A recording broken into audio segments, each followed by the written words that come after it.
साथियों नमस्कार।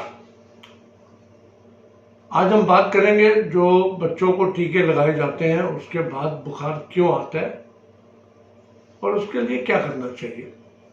सबसे पहले तो ये समझना होगा कि पिछले करीब 50 सालों की उपलब्धियां अगर गिनी जाए तो उसमें से सबसे महत्वपूर्ण उपलब्धि है कि जो वायरस और बैक्टीरिया की बीमारियां थीं उनकी रोकथाम के लिए जो इंजेक्शन बने, जो वैक्सीन बनी, उसकी वजह से हमने देखा कि चाहे पोलियो की बात करें, चाहे खसरे की बात करें, चाहे निमोनिया की बात करें, चाहे पेट के इन्फेक्शंस की बात करें, ये सारी की सारी बीमारियां कम हुई हैं बच्चों में और बच्चों में मृत्यु दर कम हुई है इनकी वजह से। और वैक्सीनेशंस ने एक सबसे इम्पोर्टेंट पार्ट इसके अंदर किया है। और जब हम वैक्सीनेशन की बात करते हैं तो पेरेंट्स अपने बच्चे को डॉक्टर के पास लेके जाते हैं तो उनके दिमाग में यही रहता है कि साइड इफेक्ट क्या होगा, जहां उसकी गुणवत्ता, जहां उसकी रिजल्ट की बात सोचते हैं उसके साथ ये भी सोचते हैं कि साइड इफेक्ट क्या होगा। और ये प्राय देखा गया कि सबसे जो कॉमन साइड इफेक्ट है वो एक इम्यूनाइजेशन का बुखार है। और बुखार जो है वो एक माना जाता है कि साइंटिफिकली माने तो एक नॉर्मल प्रोसेस है आपके इम्यून प्रोसेस का। यानी कि जो भी आप इंजेक्शन लगाते हैं किसी वायरस या बैक्टीरिया से बचाव के लिए, उसकी प्रतिरोध क्षमता तभी बढ़ती है व्यक्ति की जब उसके अंदर फाइटिंग कैपेसिटी बढ़ती है। तो जब फाइटिंग कैपेसिटी को आम भाषा में हम इम्यून रिस्पॉन्स या इम्यून एक सिस्टम को डेवलप करने की बात करते हैं।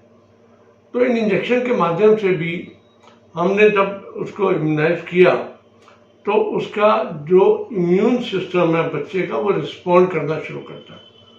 जब वो रिस्पॉन्ड करना शुरू करता है तो वो एक तरीके से समझिए कि दो चीज़ों के अंदर आपस में झगड़ा चल रहा है और उस झगड़े के अंदर उस बच्चे को बुखार होता है। अब बुखार के ऊपर भी कई लोगों को 99 बुखार होता है, कई लोगों को 100 होता है, कई लोगों को 102 तक भी हो सकता है। तो जब हम वैक्सीनेशन के माध्यम से उसका इम्यून सिस्टम इंप्रूव कर रहे हैं तो इम्यून सिस्टम उसको कैसे रिस्पॉन्ड करता है उसके ऊपर बुखार डिपेंड करेगा। तो जब ये डिपेंड बुखार उसके ऊपर कर रहा है तो कुछ लोग कहते हैं कि हम बुखार से पहले या इंजेक्शन से पहले ही बच्चे को बुखार की दवाई दे दें। कई लोग आपने देखा होगा कि कई प्रकार की दवाइयाँ पहले दे देते हैं। तो साइंस ये कहती है कि पहले दवाई देने का फायदा बिल्कुल नहीं है, बल्कि नुकसान हो सकता है। क्योंकि अगर हम पहले ही बुखार की दवाई दे देंगे तो बच्चे का जो इम्यून सिस्टम डेवलप होना है वो जो यानी प्रतिरोध क्षमता बननी है वो नहीं बन पाती। दूसरा, हम लोग देखते हैं प्राय कि डॉक्टर भी बोल देते हैं कि ये बच्चे को इंजेक्शन लगाए, अगर बुखार हो तो दवाई दे देना।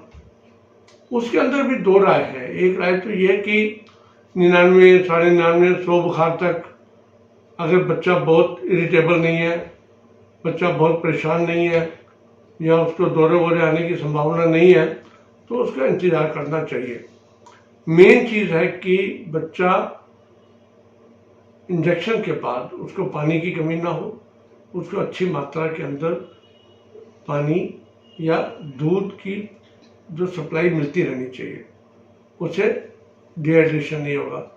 लेकिन अगर हाँ बुखार ज़्यादा है तो अपने डॉक्टर से बात करके दवाई देने की ज़रूरत है किसी प्रकार की बुखार के लिए, तो देनी भी ठीक है।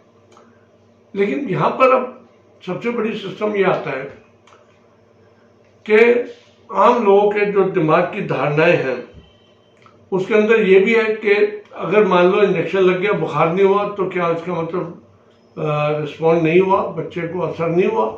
ऐसा भी नहीं है, ऐसा भी नहीं है, क्योंकि कई बार लोगों को, बच्चों को इंजेक्शन के बाद बुखार नहीं भी आता। तो वो भी हमें एक आज की तारीख में ये देखना चाहिए कि उसका मतलब ये नहीं कि उसको रिस्पॉन्ड नहीं किया। लेकिन अगर बुखार आ रहा है, रिस्पॉन्ड कर रहा है बच्चा, तो बहुत अच्छी बात है, उससे घबराना नहीं चाहिए और उससे परेशान नहीं होना चाहिए पेरेंट्स होने के नाते।